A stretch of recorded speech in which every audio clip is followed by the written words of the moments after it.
For the Sake of My Children, a novel by Dr. A. Ahmed. This is an intriguing epic story which resonates with love, resilience, courage, and sacrifice. Copyrights. All rights are reserved. No part of this book may be reproduced, stored in a retrieval system, or transmitted in any form or by any means without the prior written permission of the author, except by a reviewer, who may quote brief paragraphs for a review to be printed in a public newspaper, general magazine, school journal, or university article. This novel narrates the life story of an Australian girl who fell in love with a Saudi man. Then she converted to Islam, married her Arab lover, and traveled with him to the Islamic world. This book is a work of fiction, but the entire story is based on a true love affair between a former Christian girl and a Muslim immigrant. All names, characters, places, and events are either the product of the author's imagination or used literary. Therefore, any resemblance to actual people, living or dead, events, or locales is merely coincidental. Chapter 30. For the Sake of My Children. Immediately, Susan moved from her poor Muslim locality to her rich Christian parents' house in the opulent neighborhood at their request. Her father prevented her from receiving financial assistance from welfare. He even promised to cover her attorney's fees and stand with her in her fight with the Canadian government so she could get custody of her 6 children. In addition, he helped her get a job in the import and export company where he worked as a senior manager for many years. Therefore, within a few months, Susan was able to get her life back and start feeling like she is once again part of a loving Christian family. Her battle with the Canadian government was not as successful as her lawyer initially promised. At the end of a long legal process, she was able to obtain visitation permission for her children in Toronto City. Although she was granted visitation permission, Irshad was unable to visit her 6 children due to the Australian government's no-fly restrictions forced upon her on her return to her home country. Accordingly, once Irshad and her parents ended their fight with the Canadian government, they turned their guns on the authorities of their own country. The Australian government has no specific reason to put Irshad Al-Shamari's name on the no-fly list other than the decision of the CIA. When Irshad Al-Shamari was released from Guantanamo Bay Detention Center, the CIA deported her home and added her name to its blacklist of no-fly persons. This entry has been sent to the Sydney police along with her criminal file. Therefore, the root cause of the unsurmountable problem has to do with the CIA and not with the Australian government. After numerous correspondences between the Sydney Police Department and CIA headquarters in New York, the blacklisted name of Irshad Al-Shamari aka Amanata, and her original name Susan Peterson were removed from the blacklist of persons banned from flying. Finally, Susan was able to get an Australian passport again. The truth of the matter is that once Irshad returned to her parents, she officially announced her conversion from Islam to Christianity and began attending church regularly. She also stopped wearing the humiliating Islamic burqa and began to dress as she did before she became a Muslima woman. The Muslim community in Sydney became incredibly angry with her, and some described her as an apostate Muslim woman and an impure Christian infidel who deserved to be killed, as the Prophet Muhammad recommended the killing of a Muslim apostate. Therefore, some Muslim terrorists threatened to kill her as an apostate Muslima woman. Susan filed a police complaint against those who threatened her life. Sydney police took these threats seriously and arrested some Muslim immigrants and put them behind bars where they belong. They are 2 bearded men and 3 veiled women. They knew about her apostasy from Islam and her return to Christianity because she used to live with them in the same building before moving into the home of her Christian family. Then they saw her when she came to collect her belongings from her old apartment. Muslim women were surprised when they saw her taking off the hijab and the Islamic abaya and wearing a tight sleeveless shirt and jeans that clearly showed her big ass and half of her sexy boobs appearing through the collar of the transparent white shirt. Then some Muslim men followed her and seemed to spy on her. They learned that she had abandoned Islam and returned to Christianity, and she began to go to church every Sunday and wear the clothes of an unbelieving Christian woman. Then they spread the news of her apostasy among the Muslim communities in Sydney, and one of the Muslim leaders issued a fatwa permitting the obligation to kill her as an apostate Muslima who became an unclean infidel Christian woman. God forbid. But as mentioned above, the Sydney police temporarily saved her from their evil plot and arrested those who vowed to murder her. Susan spent 1 year in Australia before making her trip to Canada. Once she got her Australian passport, she traveled from Sydney to Toronto. She obtained her new passport in the name of Irshad Al-Shamari because procedures to change her name again to Susan Peterson may require complex legal issues and a long time to investigate her life. Through her church, Irshad can get accommodation arrangements at a YWCA center known as the Young Women Christian Association. YWCA is the female version of the world-famous YMCA or Young Men Christian Association. She was booked into the Toronto YWCA Center for 6 months. Her visa to Canada will not allow her to stay more than half a year. Once in Toronto, she contacted the Department of Social Work and showed the Canadian government's approval for her to visit her 6 children adopted by Christians. The Department of Social Work agreed that she could see her children if she lived in Toronto, but that she would not be able to take them anywhere outside the city or take them outside Canada. Her sons and daughters were adopted by 3 Canadian Christian families. According to the social work arrangement, every weekend she is allowed to visit one of those 3 Christian families and spend time with her adopted children. She is unhappy with the Department of Social Services' decision not to be able to claim custody of her children again when she was in Australia. During her stay in Toronto, she made numerous complaints to regain custody of her children, but they were all denied by the Office of Social Work. The main reason given to her is that her sons and daughters are emotionally attached to the 3 Christian families who adopt them. According to them, it is unfair and offensive to the children to separate them from the fathers and mothers they have a parenting relationship through legal adoption.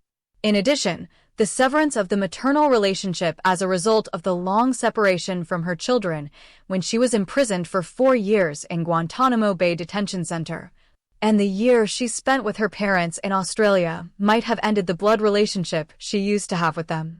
When she failed to win custody of her 6 adopted children through appeal, Irshad took the matter to a small claims court in Toronto. Unfortunately, the court ruled in favor of the social work office's decision. The failure of the mother, Irshad, to regain custody of her children led her to make a hasty decision based on heart emotions and not her mind reasoning. She decided to return to Pakistan to search for her 2 kidnapped sons, Abu Bakr and Omar. Without telling her parents or anyone else at her church in Sydney, she changed her return ticket and rebooked a flight from Toronto to Islamabad via London. She has decided that no matter what price she must pay or what risk she must take, she must return to Pakistan and search for her 2 missing sons. She knows and understands that at least her adopted 6 children are well cared for in Canada. She will not want to leave her 2 sons to be used by Satan as suicide terrorists in India or Pakistan, to blow up their bodies in smithereens in jihad for the sake of Allah, and to kill innocent people as their terrorist father did in America. Nor did Irshad never forget her innocent minor daughter, Aisha Al-Shamari, who was kidnapped, raped, and imprisoned by Mullah Muhammad Abu Hamid, who loves to have sex with female children, just as his pedophile prophet Muhammad did with the child bride, Aisha, daughter of his friend Abu Bakr al-Siddiq. Irshad had always believed that one day she would return to Kandahar city and snatch her innocent daughter from the hands of her kidnapper and abuser, the devil incarnate Mullah Abu Hamid. Shortly after making this bold and brave decision, the grieving mother flew from Toronto in Canada to London in the United Kingdom.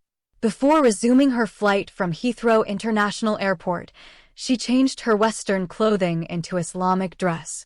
She once again put on the ugly and humiliating Islamic abaya and niqab, which covered her entire body from head to toe.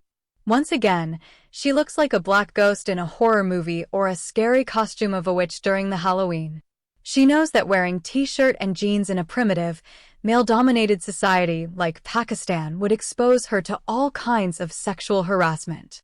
She recalled cases of Western female correspondents like her being gang-raped in broad daylight. Many times, some of those Western girls were raped by the police officers who were supposed to protect them. Oftentimes, some of these white foreign women were gang raped in public places and on roads crowded with people in broad daylight. In addition, in the places where she will look for her kidnapped two sons, the Pakistani militants and Taliban and Al-Qaeda fighters flog 80 lashes to any woman whose veil falls by accident from her head and a lock of hair appears from her. They believe that the appearance of female hair will lead to a man's sexual rampage, and he will turn into a wild human beast and rape her in the street, as a dog rape its bitch. Paradoxically, we find in Western countries the Muslim girl covers her hair with a small scarf, wears a shirt and tight pants, shows her large ass, and leaves the nipples of her adult boobs semi-exposed. The only way for a Western foreign visitor to Muslim countries to protect herself from these Muslim men in the Third World is to wear the Islamic niqab. They look at a woman who does not have her husband or a male mahram to protect her like fresh, uncovered meat, and they want to devour her like hungry dogs or cats do. When the Australian widow, Irshad Al-Shamari, returned to Pakistan after 7.5 years, a lot had changed. Terrorist activities have increased, and every day there are reports of 100 jihadist bombings in Afghanistan and 200 suicide bombings in Pakistan. Although the new U.S. administration increased the number of U.S. Marines in Afghanistan by adding 27,000 American soldiers, terrorist attacks did not decrease in both countries. Upon the return of the Australian widow, Irshad Al-Shamari, to Pakistan after an absence of more than 7 years, the name of Sheikh Mohammed Nur al-Fransawi became more frightening and terrifying to people than the name of Abu Bakr al-Baghdadi in Syria and Osama bin Laden in the world. Pakistani police intelligence believes that he is the mastermind behind the assassination of former Pakistani Prime Minister Benazir Bhutto, and he is also behind the terrorist attack at the Taj Mahal Palace Hotel in Bombay, India, which resulted in the deaths of many innocent Indians and foreigners. Mohammed Nur al-Fransawi is not a local leader like other leaders of Al-Qaeda, the Taliban, and ISIS, but he heads a terrorist network that included every terrorist group in the Islamic world and Third World countries, and has sleeping jihadi cells in the West. His name was placed on the U.S. FBI list, along with the names of Osama bin Laden, Mullah Omar, Abu Bakr al-Baghdadi, and Ayman al-Zawahiri. The U.S. government has allocated a reward of $50 million and an immigrant visa to the United States of America for anyone who provides information on his whereabouts. Chapter 31. A new Western friend for the Australian widow. Many people in the Muslim world understand the war on terror as the war against Islam itself. But the so-called Islamic extremists, mujahideen and terrorists are nothing but the followers of the pure form of Islam taught and practiced by the Prophet Muhammad and his companions who were the first Muslims. Therefore, the Islamic terrorists are the true Muslims, while the so-called moderate Muslims do not faithfully and obediently follow the teachings of the Quran and the hadiths of the Prophet Muhammad. Western leaders, media, and universities in Western countries such as Europe, America, Canada, and Australia are trying to convince people otherwise. Many Western leaders have wrongly claimed that terrorist groups such as ISIS, Al-Qaeda, Taliban, Muslim Brotherhood, Boko Haram, Al-Shabaab, Janjaweed, Hamas, Hezbollah, and many others in the Muslim world are not true Muslims, but rather have a twisted version of Islam, which is the religion of peace. By this they mean that the terrorists have a wrong knowledge or ideology of Islam. These world leaders and famous Western media agencies, such as CNN and BBC World News, always present moderate Muslims as true Muslims, while describing Islamic terrorists as extremists or fanatics. Despite this, the verses of the Quran and the hadiths of the Prophet Muhammad support and praise Islamic terrorists, promise them great rewards, and openly and vigorously condemn moderate Muslims as infidels and hypocrites. Anyway, when Sheikh Mohammed Nur al-Fransawi arrived in Pakistan, he had one American wife named Nadia Noor. They, as we mentioned earlier, were Christians and converted to Islam, like the Australian Susan Peterson, who changed her Christian religion and changed her name to Irshad al-Shamari. The two lovers Muhammad and Nadia were known before converting to Islam as John and Mary. At that time, the couple did not have any children. As soon as they graduated from the Islamic school and moved to the Mujahideen camps in the Swat Valley, some Muslim leaders encouraged Muhammad Nur al-Fransawi to have a second Muslim wife because the Quran allows him to have 4 wives at the same time.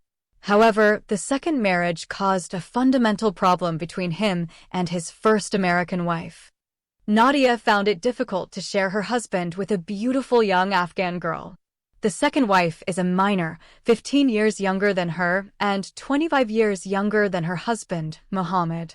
But the American wife Nadia was afraid of being accused of apostasy and executed on the spot if she questioned the verse of the Quran, which says that a Muslim man has a legal religious license to marry 4 women at the same time.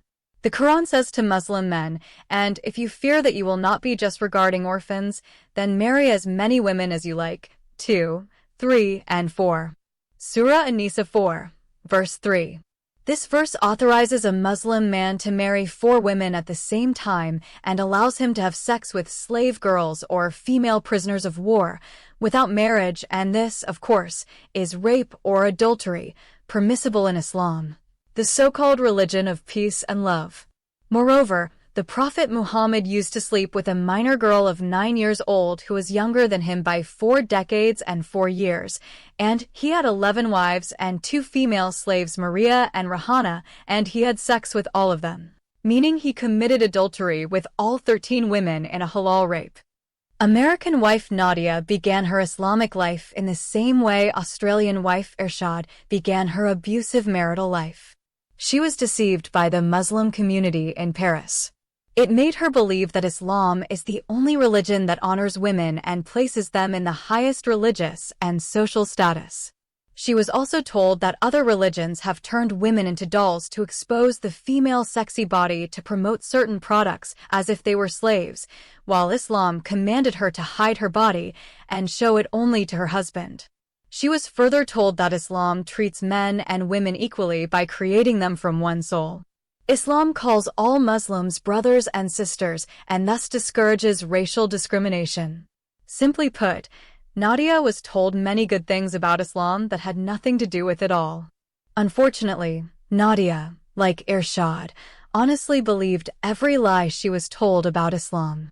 However, when she came to Pakistan and experienced real Islam with true Muslims, she discovered too late that she had been deceived. Moreover, Nadia, like Irshad, found herself detained in Mujahideen camps against her will. She was 8 months pregnant when her husband took the 13-year-old Afghan girl as legal Muslim wife number 2. By her Western standards, this marriage is child abuse and rape of a minor girl. However, her new faith in Islam would not allow her to use the Western standard to judge the Islamic license mentioned in the Holy Quran in Surah Al-Nisa 4, verse 3. When she objected, she was silenced with authentic hadith which showed that the Prophet Muhammad married and had sex with a 9-year-old child bride named Aisha. Her husband proudly read to her the famous hadith that is on the tip of every Muslim's tongue. The messenger wrote the marriage contract with Aisha when she was 6 years old, and he consummated the marriage with her when she was 9 years old, and she stayed with him for 9 years. Sahih al-Bukhari, Book 62, Hadith number 89. He also showed her a verse in the Muslim book of the Holy Quran that allows a Muslim man to marry and have sex with a minor girl, Surah Al-Talaq 65, verse 4. The second unsurmountable problem that the American wife faces with her French husband is his terrorist activities.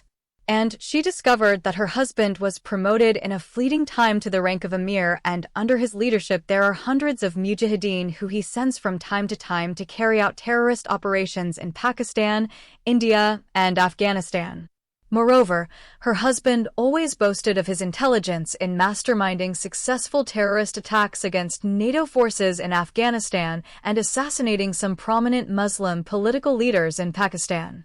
Whenever Nadia tried to persuade her husband to hold back his hands from the shedding of innocent blood, He would always silence her by quoting verses from the Holy Quran and referring her to the many authentic hadiths of the Prophet Muhammad to justify the killing of infidels in jihad in the cause of God. After giving birth to her first child, Nadia discovered that her husband had become one of the most wanted leaders of Islamic terrorists in the world. She decided to leave him and run away with her child out of Pakistan and try to return to America. But in practice, Nadia found that her escape from those strongholds of terrorists in the Swat Valley was next to impossible. She also expected that the Pakistani police would arrest her and throw her behind bars for her association with the Mujahideen, especially her marriage to a wanted terrorist leader. She may be sold by the Pakistani Authority to the American Marines. Nadia was told that the CIA had promised a $5,000 reward to any police officer or Pakistani citizen who would report a terrorist or anyone associated with the Islamic Mujahideen. Such a Muslim terrorist, after his arrest, will be severely interrogated and then transferred to Guantanamo Bay Detention Center. Many innocent Pakistanis and Afghans were falsely accused of terrorists and, for financial gain, sold to the U.S. Marines. Accordingly, Nadia finds herself, like Irshad, stuck in the strongholds of these Islamic terrorists against her will. Meanwhile, the Australian widow, Irshad, has begun searching for her two kidnapped sons, Abu Bakr and Omar, in some small towns and villages on the border between Pakistan and India. For a few months, her efforts came to nothing. No one seemed to have seen or heard of the two abducted sons from the names she gave them and the descriptions she mentioned. Finally, the widow, Irshad, received some advice from a retired former terrorist leader of the jihad against the infidels, following a dangerous ambush in which he fell, which led to the amputation of both his legs and hands. The commander told her that he knew her sons and that they were under his command. After his fatal accident, the Mujahideen who were under his supervision spread all over the country. Then he told her that the last thing he heard about her two sons was that they were carrying out jihad against the foreign Christian infidels in the Swat Valley. The last place on earth that the Australian mother Irshad would like to return to is the Valley of the Shadow of Death. She fears that anything will happen to her in her voluntary return to the strongholds of Islamic terrorists. The Mujahideen may accuse her of treason to escape with her 6 Muslim children out of Pakistan. She remembered the letter written by her late husband, instructing her not to smuggle his Muslim 7 children out of the Mujahideen camps and transfer them to the land of the infidels, Australia, or anywhere else in the West. She also believed that the news of her conversion to Christianity had already reached those who knew her before, and therefore they might accuse her of apostasy and put her to death. She may also be sentenced to death for allowing Christian families in Canada to adopt her Muslim sons and daughters. However, for the sake of her 2 sons, the brave woman decided to take the risk and return to the Swat Valley, which she knows is more dangerous than the Valley of Shadow of Death mentioned by the Prophet David in one of the Psalms. And that she is a Christian now, she has decided that she will pretend that she is still a believer in Islam. After spending many days traveling by train, trucks, and even animals such as donkeys, oxen, and horses, the Australian widow Irshad Al-Shamari finally reached the strongholds of Muslim terrorists in the Valley of the Shadow of Death. She has no protection for her life other than her newfound faith in her Lord, Jesus Christ. Whenever she faced danger, she would pray to the Lord, and he would always answer her. By the time Irshad reached Swat Valley, the Pakistani government had allowed Taliban and al-Qaeda terrorists fleeing Afghanistan to implement Islamic Sharia laws. Therefore, the Mujahideen of the Taliban are the sole rulers and judges in those places. The Pakistani government has no power or control over all the cities and towns in that dreaded valley. Accordingly, flogging of thieves, the stoning of adulterers, and the beheading of apostates and traitors are common practices in that Islamic region, which is forbidden to enter for Western infidels from NATO forces, Western radio correspondents, and every non-Muslim. Every day, people gather in their hundreds to witness those corporal punishments as if they were in a Roman Colosseum where condemned people were eaten alive by hungry lions or forced to fight with titanic gladiators. These ruthless Muslims enjoy watching the horrific scenes of beheadings and stoning more than Europeans enjoy watching football matches. Australian widow Irshad Al-Shamari has arrived in the strongholds of the Taliban and Al-Qaeda after an exceptionally long and stressful journey. She hid her face and her entire body in the humiliating Islamic burqa, or abaya, and niqab. As soon as word of her return reached the ears of the women who had known her in the past, she was welcomed by them as a great hero or fighter soldier. It was as if these oppressed and tortured Muslim women lived on a different planet and therefore had not heard anything about what happened to her during her 7 years of wandering. When they learned that she had spent 4 years in the notorious infidels' prison at Guantanamo Bay Detention Center, they praised her courage and suffering in the way of God. The Australian mother, Irshad, was not surprised by the ignorance of these Muslim women because she knows that none of them went to school and that none of them had access to radio or television. However, she fears that when these women tell their husbands, her hidden secret may be exposed, and thus she may face dire consequences. Mother Irshad began her research in the Swat Valley very carefully and secretly. She avoided contact with any prominent Muslim leader among the Mujahideen. She focused her inquiry on women's circles and groups of private and women-only religious congregations. In a fleeting period, Irshad became friends with some Pakistani and Afghani women. Through her female friends, she tried to find out if their husbands, sons, or brothers had heard of 2 brothers named Abu Bakr and Omar Mustafa al-Shamari. Although these women asked their husbands and other male relatives about the sons of Irshad, none of them had heard of these names among the Mujahideen. She knew her next chance was to turn to Arab women. But her previous life among the Mujahideen made her know that the wives and daughters of the Arab Mujahideen have more knowledge of the outside world than the local women. As a result, she fears that she will be in serious trouble if an Arab woman recognizes her and reveals to her Muslim men her apostasy from Islam and conversion to Christianity. As Irshad wonders about her next move, an Afghan woman informs her about the American Muslim woman Nadia Noor, the first wife of the French man, Sheikh Mohammed Noor. This woman believed that Nadia would be able to help Irshad locate her 2 missing sons. In addition, the Australian widow Irshad learned from that woman that Nadia is a white woman like herself and that her husband is also a white man. The Australian woman liked the suggestion and asked the Afghan woman to introduce her to the white woman, Nadia. By the time the widow, Irshad, arrived in Swat Valley, the American wife, Nadia, had 2 children with her French husband, Mohammed Noor. Her husband had already had 4 wives by that time. The other 2 of his wives are 2 underage Afghani girls and a little Pakistani girl. He married 2 of these girls in 1 year and married the 4th wife the following year. Although Sheikh Mohammed Noor al-Fransawi is on the list of the U.S. Federal Bureau of Investigation as one of the most wanted terrorists in the world, he still manages his married life in a way that no one knew when he came to sleep with his wives and when he left them.